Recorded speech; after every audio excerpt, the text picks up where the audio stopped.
üstüne toy. Kemer kalkozun hasıl toy. Hemen şu kalkozun 60 yıllık jubileyi da varatı. Yakından alastan mihmanlar gelipdir.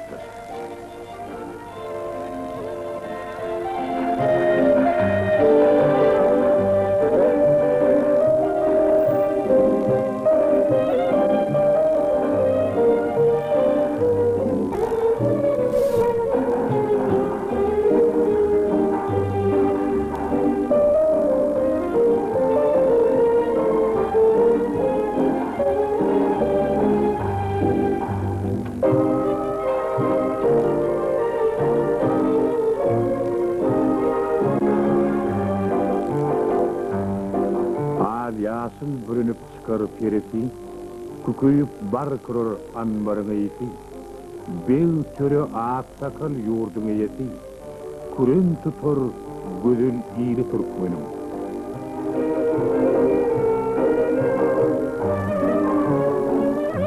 Toyda varasın başlığı Atakanlı Kemir Fatsa. Şun, bilen kalhozumuzun kurularına 60 yıl oluyor. Sonunla birlikte ilk okuyar bayramçılığım 72 yıllığı. Kalhozun devlet planını üstünlüklü yerine getirir o arada şun toy tutmakta oluyor. Bu toyun sebeplerim şoturan adamlar, şuların zahmeti. Şuların zahmeti bilenim şu toyu tutmaklı kazanlık. Yoldaşlarım, ben şu yığınakta plan yakını plan sallık, bilim plan sallık, Pomodoro plan sallık, Kıydı plan sallık deyip vakti giderip duracak değil. Kalhonun zahmetkeşleri, devlete satmalı, yakrancılık ölümlerinin hem de görünüşünü üstünlüklü yerine getirdiler. Adoluk bilimden başka o da bu nete yetiyor. Mahallacılık ölümlerinin olsa 10 aylık falan üstünlüklü yerine getirdiler. Ot sayarlıcılar, ot öldürmek planlarını hem de sayarlamak planını üstünlüklü yerine getirdiler. Sonun yani değerli öldürmek planım üstünlüklü yerine getirildi.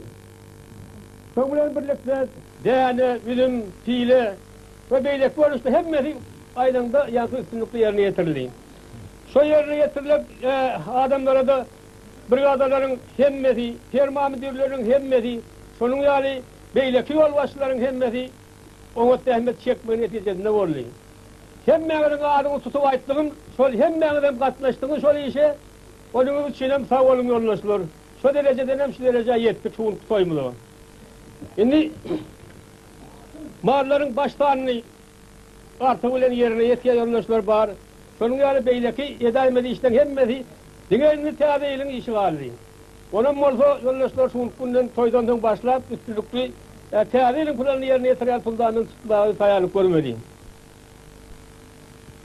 Göktepe Raykomu'nun birinci sekreteri Yunus Cumagel Amantakedov toyda varasını kutlayar.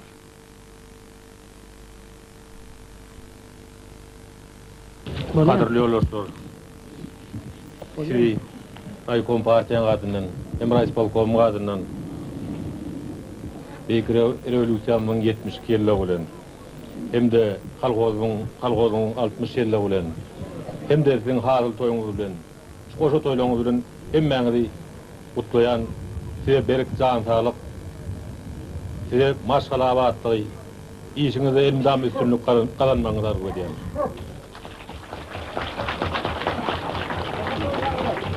Toyumuzu kutlamak için benim kahramanımız Moğolum Mırşi Vuravi'de söz veriyor. Anam kadırlı obadır. İlk öyle ben evladımda Atakanlı, Kemir ölçü, şeyler bütün hemmemedi bidiyatlar ölçü. Şimdi şu müerrik sorunun saçağının kaptanına oturma için çağırır ölçü. Gittirikti milletler, sağ olun.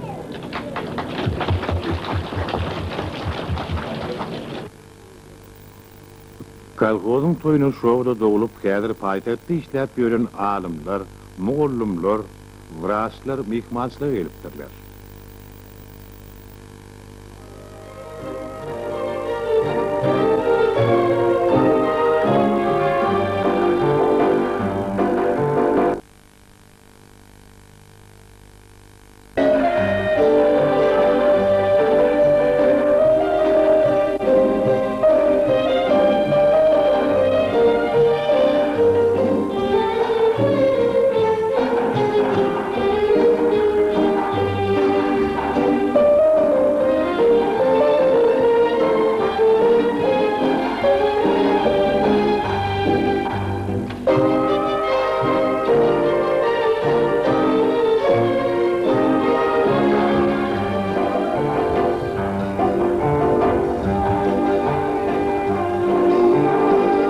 Kadim destanlarda aydılışalı, bu vaka berde kalan. Habari geçmişten alalım.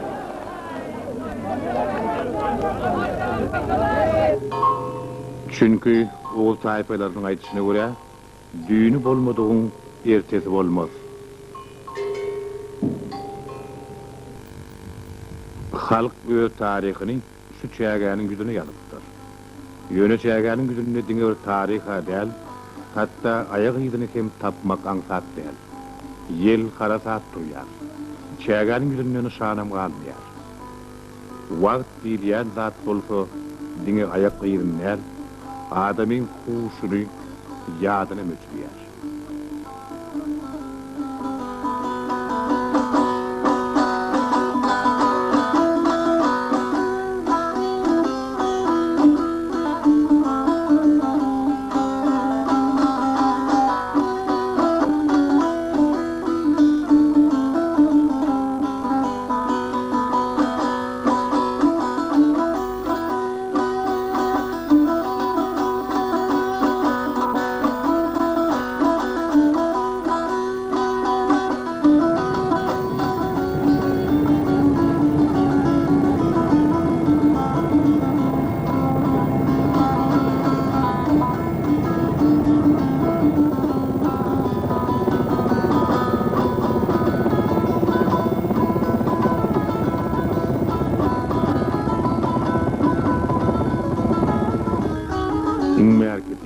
Kurmont towasynyň adam nirden näheri gelip çykyşyny bilmek başartmady. Kurmont diýmek näme diýip owaryň ýaşy ýaşkysynyň köpünden sorady. Hiç kim jogap berip bilmedi. Türkmeni köçürjek bolsaň, kapitalynyň göç geçirdi diýen bir söz bar. Kapitalynyň göç geçirmedi. Türkmen asla göçmegi halana. Başga ýurda däl, oňşo we göçmegin türkmen garalaýar. Bunem üçin beýle bolýarka. Ýogsa geçmişde türkmen göçüp konup gören çarığı halk bolup durakry. Bu näme üçin ol göç onu kıyın görýärkä. Ya müňjüllüň dowamynda kirgizanlyk çeken halk göçüp konmak paýyny artygy bilen dolaýdymka. Halk köp müň ýyllyk tejribesine esaslanyp iki göç bir talan diýen ketgitleme agentdir. İki göçden bir gezek talançylyk uçuran ýaly. Şonuň üçin türkmenler hatap kala adam düşüp yeri yurt tutunup oturumluğa geçipdirler.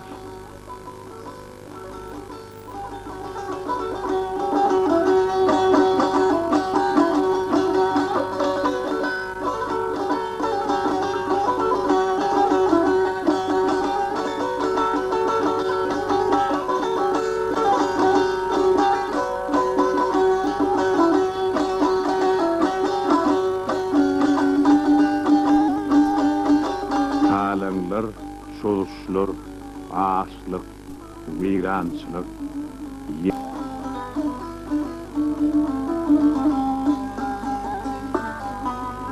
iyide nazara iratın edýär. Iyide hiç zat görünen ok.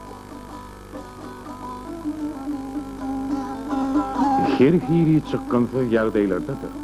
Halkyň alyndan girýän adamlar tapylmalydyr öyle. Owanyň geçmişinden sorak bersen, kurmontlylar, aýburatlary Niyazhan aga bilýändir diýerler.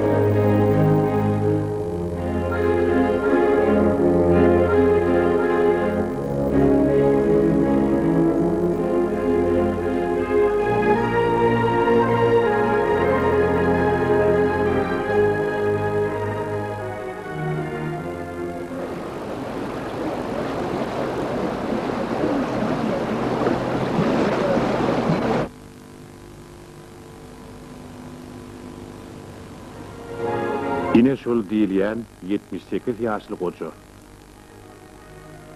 Oňa Niyazhan Ural Mehmedow diýerler. Ol bir näçe ýyllap kolhozyň başlygy bolan, başga da ýol başy işlerde işlär. Häzir personal pensioner.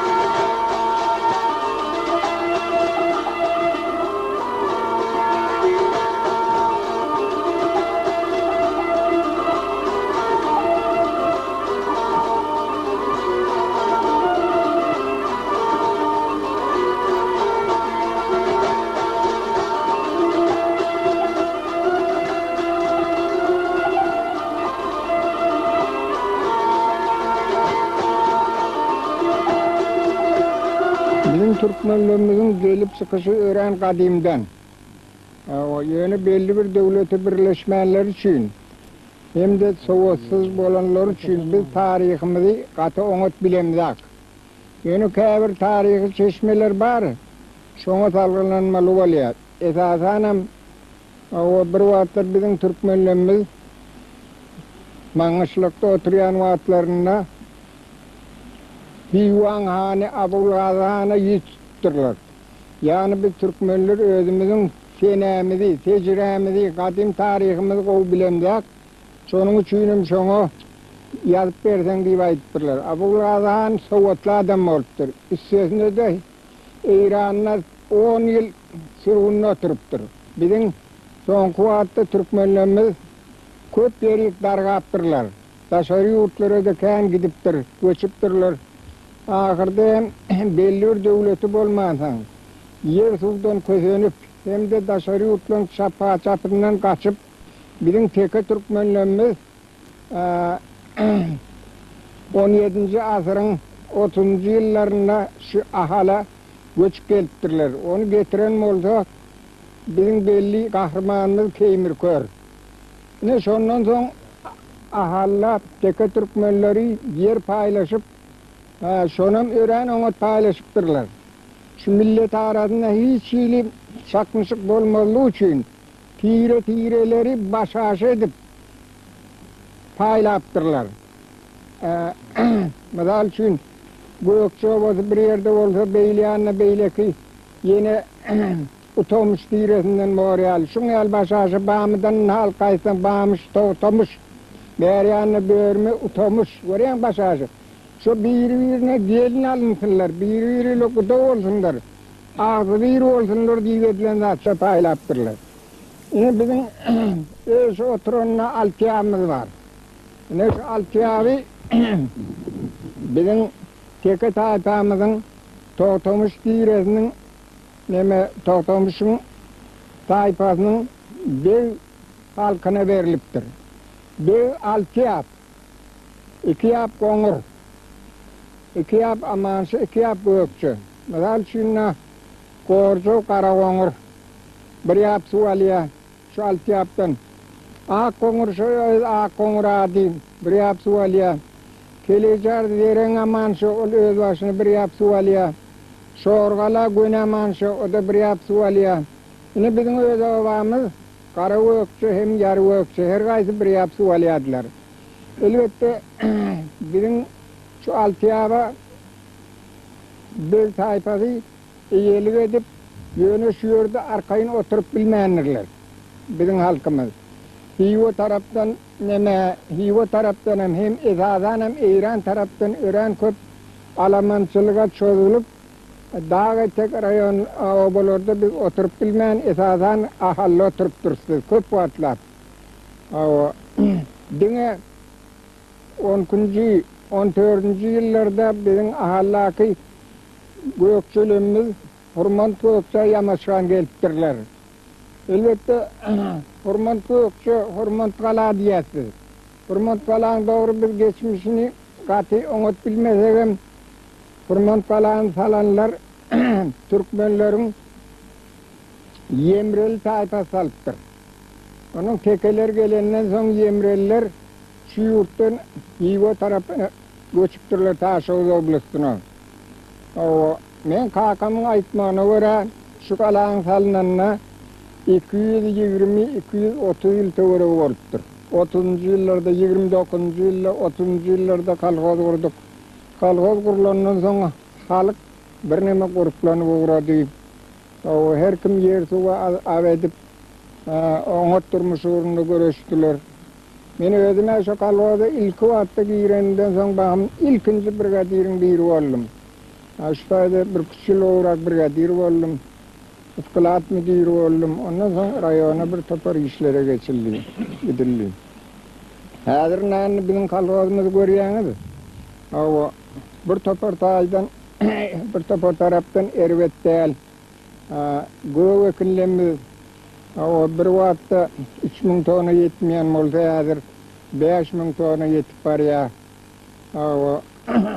Bizim özel bir vaatlar biz 400 tona mal ilmiyorduk. Hazır 4700 ton tavırı uzun alınıyor. Şonun al göğü alınıyor. Bakçekinlerin bir vaatlar 500-400 ton olayan mal hazır 1000 tonun geçirtmemedi ya. Pul girdecisi kalkozun yıl kalıyor.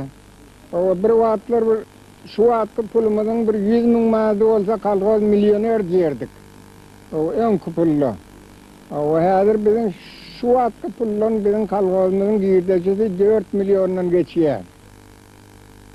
Biaşuli Berdi Ekayev, 74 yaşlı pensioner. 1924 yılda Ovada Sayet Mektebi açılýar. Şonun ilkinji okuwçylarynyň biri hem şu ýaşly bolupdyr. Ol Beýik Watançylyk uruşunyň invalidi. 1929 yılda bizim ovamızda Altiyap kalkoz kuruldu. Onun başka da ovamızda bir näçe ownuk kalkozlar bir kuruldu. Olar soňra birleştirilip şu kalkozun hemmesine şu kalkozun bazasyna toplandy. Şu döwürde kalkoz kuruluşyny ören aktif gatnaşan adamlary şuňal oturuşykda ýatlap durmak bizim borjumuz. Olardan Çarba Banyaz, Çarba Vaýew, ondan Perul Töýnaliýew, Gurban Çarif, Çarelli fiýaly adamlar şu wagtda kalkozyň kurulmagyna ören aktif gatnaşdylar. Olaryň hormatyny ýatlap, bizim hemisi ýadymyzda saklamamyz gerek.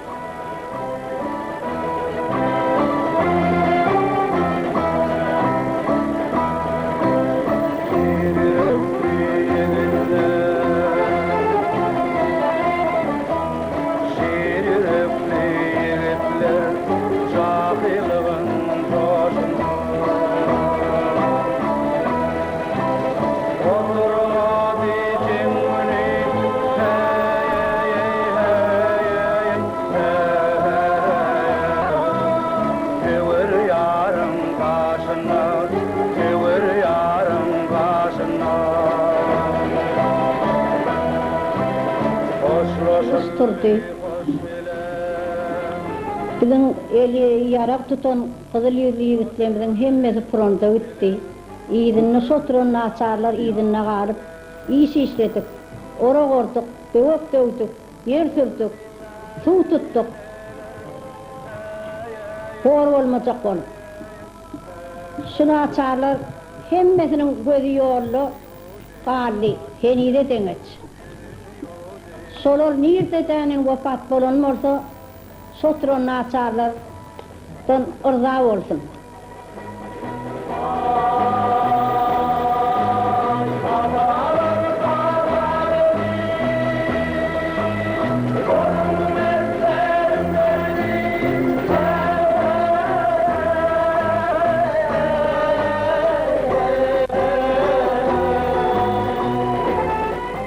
Buna açarlar, öz ömürlerinin ahırına çelli yar oçağıda vefalı bolýar.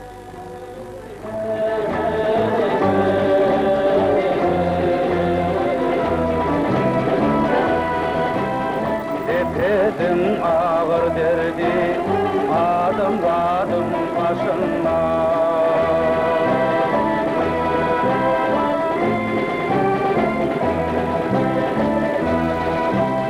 Her yiğitler seveşli,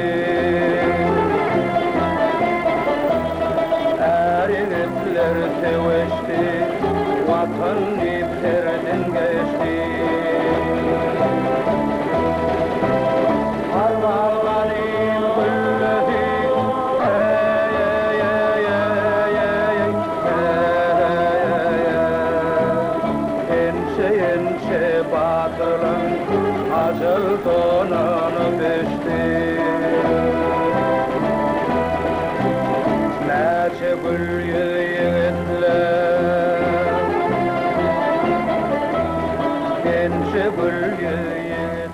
Bibi Cemal Annamradova, eli bäbeklinceka yarınıncı da düştü. Yeki oğlu nazarlı kaldı. İnnol öz artık çoğuluklarını konup yaşıyor.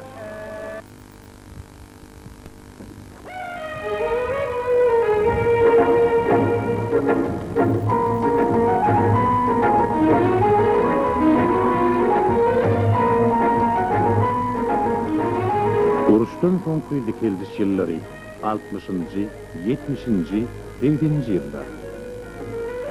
Kurmantlylaryň baryp 29-njy ýylda düýbün tutan kalkozy käýe koraganly käpeke düşdi. Soňky ýyllar plan boşnamalar dolman başlady. Kalkoz bergili koçulugy uğurlu. Rayon ýolbaşlary kän oýlandylar. Kim kurmantlylaryň işini lerledipdilerkä? Ahiri Atakally Kemirovň üstünde durdular. Ol öňüm 15 ýyl başlyk bolup işlän. Tejribeli ýolbaşçy. Özüm kurmantly, şo wanyň adam. Segelçe wagtdan kalkozyň golundan şeklenýäli boldy. Ýygyda ýürünýän kalkoz öňe saýlandy. Öte ýylam şuýlam döwletiň näki plan borçnamalar arta bilen berse edildi. Gelin kalkozyň soňky 3-4 ýyllykdaky pul giderçisiniň ösüşini ýyllaly.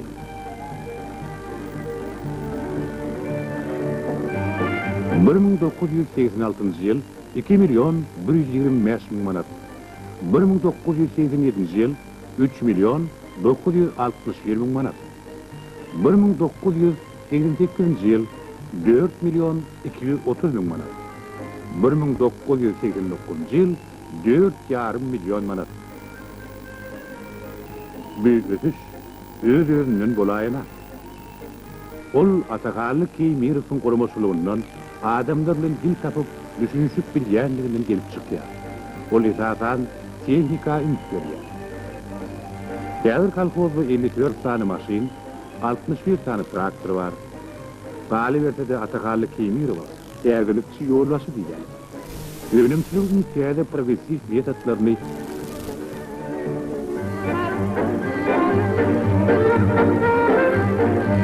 Bizim kalbamızda kärinde fotoğrafçılığında izni köpterilýär. Geçen ýyl dowamında ýekide adam kärinde alan bolsa bir ornakly adam kärinde fotoğrafçylygyny alýar. Olar esasan bizim kalbamyz boýunça ortaça iş ýaky her adamky 250 manat bolýar, kärinde alan adamdan her aýlyk 600 manat ýetdi. Bizim kalbamyzda 117 hektar meýwe bar. Tekbir 86 hektar üzüm mağarları, 385 hektar otu goýanlar ekilýär. Emma ýa-da önümleriň her görnüşleriň özüniň köp mukdarda giýdeji berýänler bar. Kärindesine ýa-da pomidor ekenlerini goýup berýär. Ve şonu hem ekinleri görnüşi boýunça ýerleşer ýaly adamlara köp düşündürüş işlerini geçirýär şuýl. Şuýlaryň sany onu okuda ýetenmeli şu wagt üstümiz ähli arzadan nolu geljek 90-njy ýylda ähli ekinleri hem kärinde fotoğrafçylar bermekdir, planlaşdyrýar. Ýöne bir şert bilen sebäp şu önüm ölýän ekinler barna buruç, badam, şonuň ýalkawan ölümlerini hemmesini 4 görnüşi boýunça şonu bermekdir, planlaşdyrýar. Muny bolsa almak üçin hem arzalary dolup kabul edip alışdyrýar.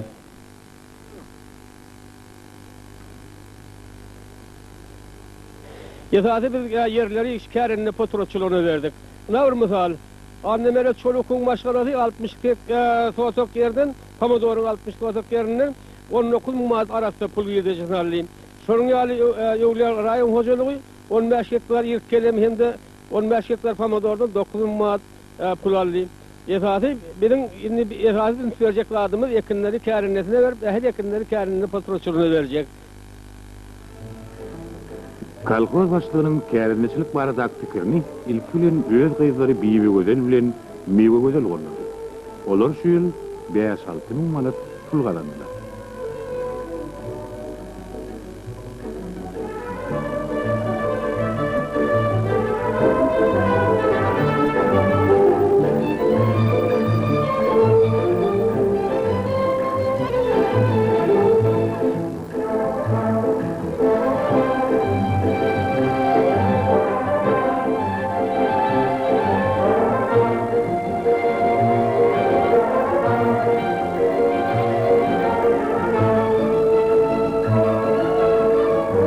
Görün bilişiniz ýaly bizim beklediğimiz Sovet Soýugynyň gahrymany Hekim Oraberdiýewiň adyny göterýär.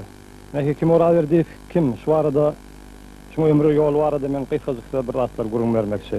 Ol 1902-nji ýylda Göktöp raýonynyň Hurmant Gökçe owasyna, ýani bir owamyzda Daýhan maşgalatyna dogulýar. 1918-nji ýylda Gydylbaşyň hasaryna çağırılıp, şondan başlap ol ömrüni harbi iş bilen, Gydylbaşy bilen berk baglaýar. Ol Gydylbaşyň hasaryna köp ata söwüşmek bilen grajdan uruşuna da aktiv gatnaşdy. Türkmenistanyna basmaçylara garşy alınıp barılan söwüşlerde de edermenlik görkezdi. Uğur tapıcılık bilen düşmanlary ýok etmekligi başar. 1931-nji ýylda Novosibirsk şäherindäki piýada oşun üçilişini üstünlükli tamamlady. Şondan soň ol Daşkentdäki harbi üçilişe okuýar. Hem de onu atlyşny bahalary bilen tamamlaýar. Kapitan Hekim Oraberdiýew talantly esker hökmünde, komandir hökmünde Gydylbaşynyň harbi akademiýasyna 1938-nji ýylda kabul edýärler. Ol harbi akademiýany 1944-nji ýylda ýani Beýik Watançylyk uruş ýyllaryna tamamlaýar. Şonu tamamlagam Göni fronto öz islew bilen öz arzy bilen fronto urýar. Fronto barıp polko ýol başlaýdy. Ol köp söwüşlere gatnaşyp üçgerek Gyzyl ýyly ordeni bilen tilalanýar. 1945-nji ýylyň 23-nji ýanwaryna bolsa şol o derýasyny göwüp geçilende derýany ilkinjiler hasaryna göwüp geçip çep kenary eýlemek başarýar. Hem de şol gadaply söwüşlerde gahrmanlykça 1945-nji ýylyň 27-nji ýylynda SSR ýokary Sowetiniň prezidiumynyň ukaly bilen Mayor Hekim Oraberdiýew Sowet Soýugynyň gahrmany diýen ad takyldy.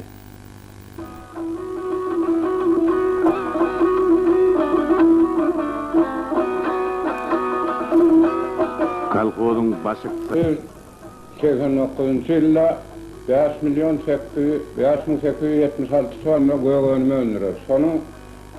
Sonun 2050 tonnasy pomidor, 1190 tonnasy kelem, 360 tonnasy hiyar, sonun ýaly hem kalfasy 1989-njy ýylda 1380 tonna bakça önümini öndürer. Kalfas sol önümleri öndürmek bilen 89-njy ýylda 4,5 milyon manat pul girdejisini alar. Sol alınan pul girdejisiniň 1.120.000 manaty maýyş satyna geçiriler. Galan 460.000 manaty sosial üçinçilik harajatlaryna harçlanar. 1.380.000 manaty kalfasyň önümçilik harajatlaryna harçlanar. Galan 1.600.000 manaty kalfasylaryň zähmetine hak berler. Sol berilýän hak kalfasylaryň galanan 100 manatynyň 35 manatydyr.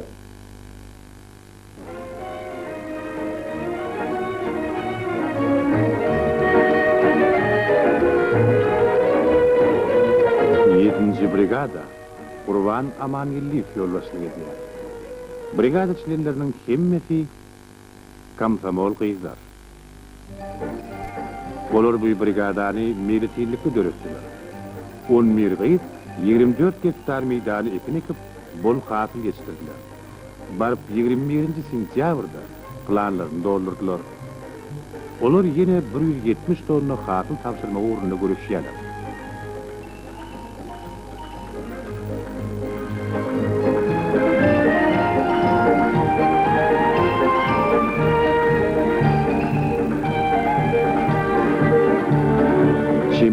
Muhammedowa Komsomol komitetiniň sekretary.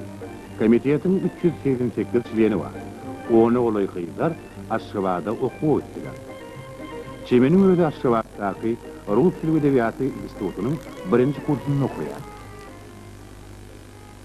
Gorazgyl Şahmadow kolhozyň partiýa uramasynyň başga işlerden boşatylan sekretary. Karl Marx adyna kolhozymyzyň ilkinji partiýa kuramasynyň 67 tane kommunist şorta durýar.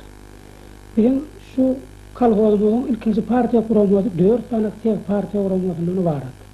Şolaryň birincisi mehanizasiýa siyasi partiýa kuramasy, ikincisi administrasiýa siyasi partiýa kuramasy, üçüncüsi bolsa göýekçilik dördüncüsü üzümçülük siyasi parti uramalarını düzülür. Şunun şeyle olmak kalkozumuzun eyyem guyukçuluk bilen guyukçuluktan düzülen oluyor. Guyukçuluk bilen iş alıp barayanını guya geçiyor.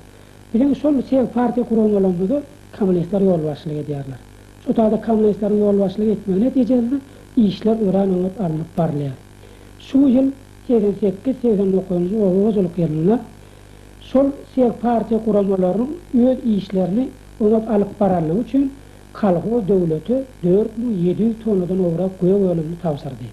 Sonun bilen birlikte bizim kalkozumuz mahallarçılık bilen iş alıp barıyar. Mahallarçılıktan şu yıl 10 ay planlarını artığıyla yerle getirdik. Yani devlete et tavsırmak, süt tavsırmak, yumurta tavsırmak, donuzlardan zorcu almak planlarını 10 ayın planını artıkmasıyla yerle getirdi. Şolun artıkmasıyla yerle getirmeklerine şol siyasi parti uramaların komünistlerin onat yolbaşılık ediyenliğinden.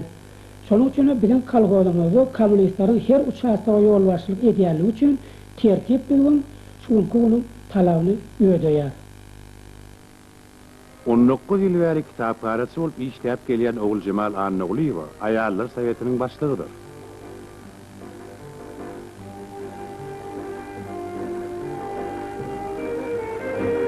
Konserwa cehinde 12 gyýdy işleýär.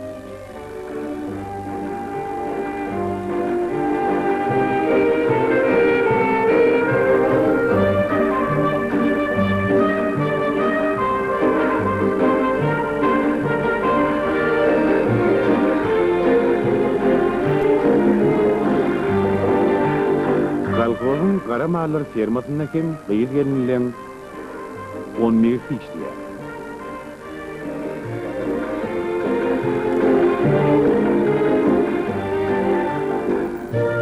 Fermada 614 tane kara mal var.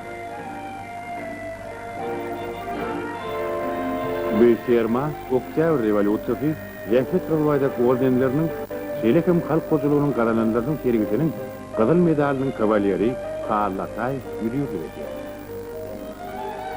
Her 100 sığırdan 60 gülü malların sortunu oglandyrmak, üýtülüğini arttırmak üçin görüşýär.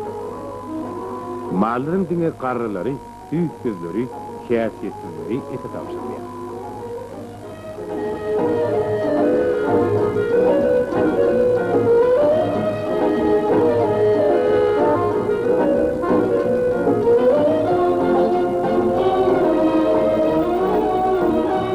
Kalkozda 13 türü koyun bolup, doğurluň sany 9000 töwerewdir.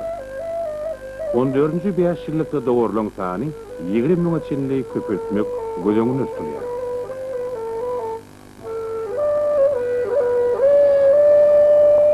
Eger doğurluň sany 2 sedenim köpeltiljek bolsa, onun et plany doňuzlaryň hasabyna dolmaly bolar. Şonuň üçin kalkozda bu pudawa ýeterlik üns berýär.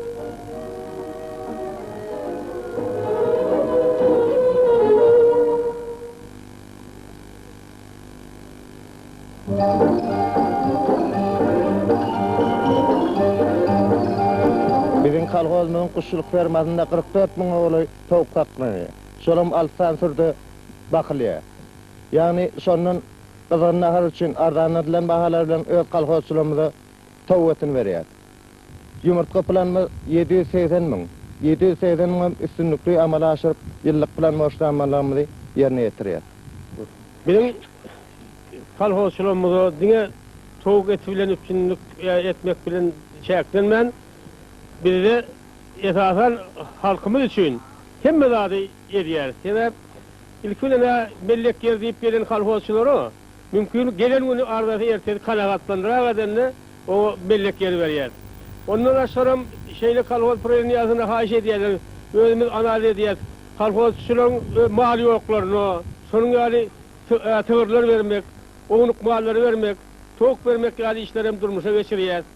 Şoň ýaly şol berilen mallar üçin bolotim ýa-ni güýçlimleri, şonuň ýaly BDF amanyň gerekçe şolary berýär. Meniň bu ýöwüni aýtdygym däl. Kalkozçularymyzdan kim gelse-de kalkoz proýektyny mümkin kadar bolluğundan hemme ýumşuny ýerine üstünlükli ýetirmek üçin çalışyp şoňa ýumşuny bitirýär.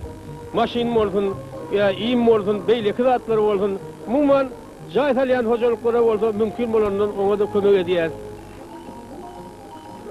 Kalkozun mal temeriyen bazı tedas. Onna 120 öküz, 1400 koyun yedidilyen. İlkey böre getirilerine oğluk mal 30 kilogram, öküz 200 kilogram çemesinde olsa, berde oğluk malın agramı 40 kilogramı, öküzlüğün kerbiyerinin agramı 430 kilogramı şenli getiriliyen. Bu bazı yemek yiyecek eder. Hemem kalkozun et planına yardım eder. Şimdiki mesele medeniyet bu arada. Nadir ovani pasyon konulan asfaltlama işini kutup var ya. Şoň ýaly täze mekdebi kuruluşy ona bu nerse başlanjak. Şimdi bizim önümüzde şu ovani yetirmek barada yine näme edämeli ýakyn wagtda edämeli zatlar var. Medeniyet barada olmasa bolýardyňyz ha. Şumat kalhozumuz açılan täze pasyolka var, milletlerler berilip. Şolara qırat meselesini aramaly, qırant çekmeli. Hem de elektrik liniyalar köne şolar täzelemek meselesi. Ne bu doğru mesele. Onu yakın günlerde bozacak paralinide bir durmuşa geçirmek var, iş alıp barar. Ne uğradığınız işte parti olması kırpları. Sizin işi ayarlayıları var da umman köpçülük işlerine çekmek, onları doğru her ki zaman tertibine alıp varmak var da belli kullu çareli geçirmek yeterli vazife olsun. Şonlarla ayarlar seviyesi enerjisi atıyorsunuz. Ayarlarla iş alıp gitmek has bunun meylerini yakınlaştırmalı. Kalkozun profsoyu uğramasının başlığı gurgun verýär. Bizim kalkozun profsoyu komiteti, kalkozun profsoyu çilenler bilen birlikte döwlet ýönündäki boşnamalyny aktiv ýerine ýetirdiler. Şol günü hem hasyl toýu. Biz hem kalkozun profsoyu komiteti, kalkozun problemleri bilen birlikte yerlerde iş yerlerinde bolup hastalyk ýaşlar gurnap durýar. Hem de hastalyk ýaşlar üstün çykanlara bayraklar dawaraly ýagdaýda gowuşurýar. Kalkozun profsoyu komiteti, parti profsoyu hemmesi bilelikte urşa gidip gelmediklerin idinine qalanlara kömek edip durýar. Hem de ýakynda täze maslahat bildiler ustup urşa gidip gelmediklerin idinine qalanlaryň her aýda oturmak kömegini bermeli diýip hem olara kim yarawsuz bolsa şolara dürlü ýerlere saglyklaryny bejetmäge pütükölerle hem üpjün etip durýar.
من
Kalkozun bu asırı şeyle gurrun veriyor.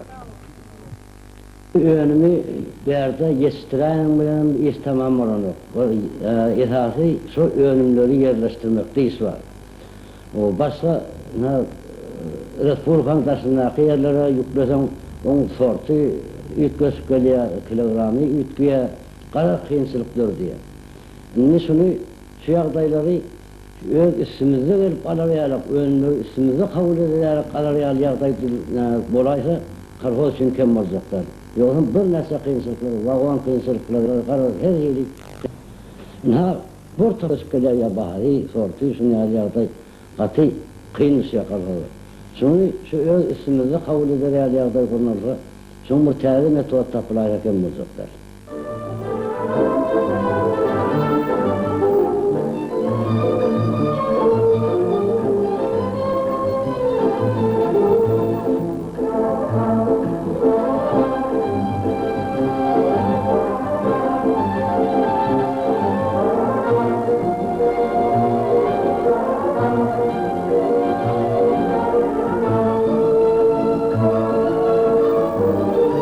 Partiyanın sentyabr 1989 yıl plenumunda Sovet Soyuzu'nun Komünistik Partiyasının Merkezi Komitetinin baş sekretari, SSR Yokolu Sovyeti'nin başlığı yolluş Mikhail Sergeyevich Gorbachev, Orta Asya'da iştirliğin artyanını aytdı. İştirlik, onun ömünü ne edip alıp bulur. Yine her işe başarılarını şu tavarı ortadan ayırmalılar.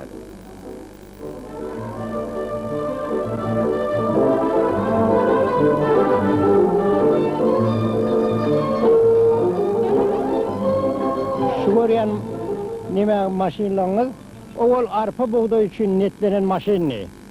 Köyünü yatan maşin, onun bilen bunu teyzesi kışmış arastalamağı netlep, oylap tapıp bunu teyze arastalar yağla, kışmış arastalar yağla, becerip kışmış arastalar yağla ettik. O sağatta danin iki torunu kovrak arastalap yetiştiriyor.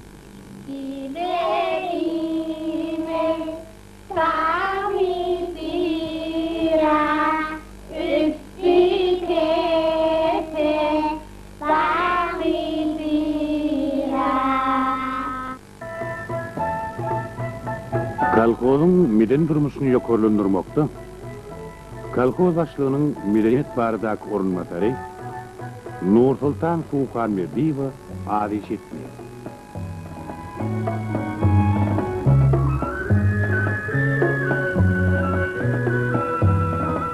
Öňde etmeli işlerimizken, men häzir meden meseleler barada da beýle kwawatda da aýdyp geçerim. Owada häzir biziň bir çağalar bagymyz bar, şol bide darlyk etýär, geljekde biz gaýra uçaskamyzdan meni de çağalar bagynyň birini açmakçy. Täze berilen melle uçaskalarymyzy grant çekmekçi, kalhozymyzda işleýän konserwe sehimizde işleýän aýalgylar köp iş eliniň el güýçi bilen etmeli bolarlar. Şonu mehaniýetleşdirmek işini, meselesini kalhozymyň goýda boljak problemesiniň maslahatyna goýmakçy. Kalhozçylary medan hyzmat etmek işini biz hyýylyny gowlandyrmak işini täze ýollaryny gözleýär. Kalkozun baş agronomy Kakadurda Kemirov şeýle gurrun berýär. Bizim ovamızda öňkü döwürde üzüm bağ tapym azy. Misal üçin 58-nji ýylda üzümimiziň bary ýogy 17 hektardy. Bağ bolsa bary ýogy 10 hektardy. Sondan soň dänin biz bağçylyk we üzümçilige dänin bek üns berip ýyl-ýyldan hasyllygyny artdyryp hem hektaryny artdyryp häzirki döwürde olaryny başga ýerlekleri uğradýar. Ürümlerini nemelerini kişmiş edip gerek yerlerini hem siviyazı ornusunda vagona yeşiklep batýar. Win wagda uğradýar. Neticede biten hasylyň hemmesini ısırayıpsız därin gerek yerine uğradyp dur. Geljekde hem şonu hiç daýasyz uğratmagy belki özümize borç edilip alýar.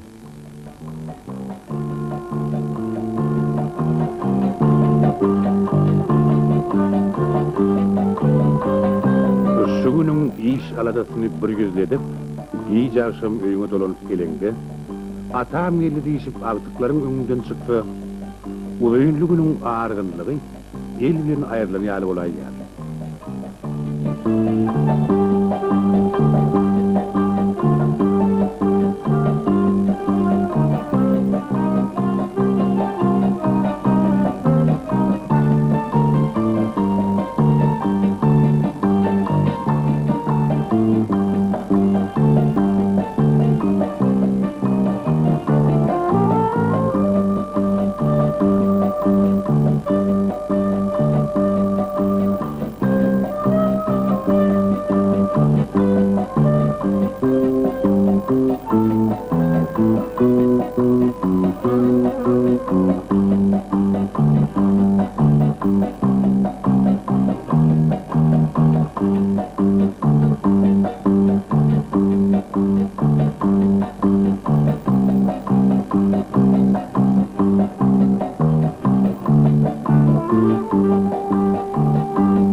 Kalkozun 14. meyveçilik brigadasını 110 hektar yerde alma, erek, beyi, ülke yetiştirdi.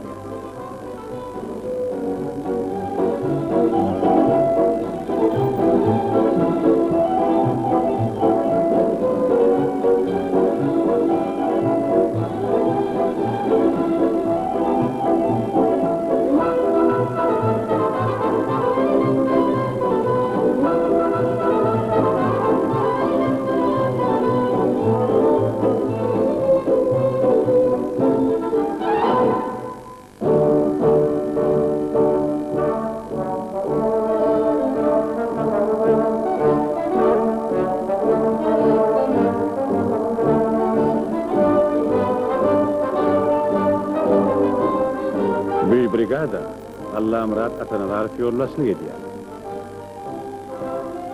Onun katabi atanalar şirifim. Şu brigada yollasını eden kata ordu şu bağırlan düğün tutmaya katlaşan adam. Brigadanın önüne çözmesi kıyın problemalarım var. Yerin geyvülcüye. Bağlar kuruyar. Yetiştirmek için köp yıllar gelir. Bağlar kuruyar. Gökte prayonun neleri hatırlar. Tizden tiz başkaldırmasalar son hiç olur.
Toyulaştın, hurmantly Babıday xanlar.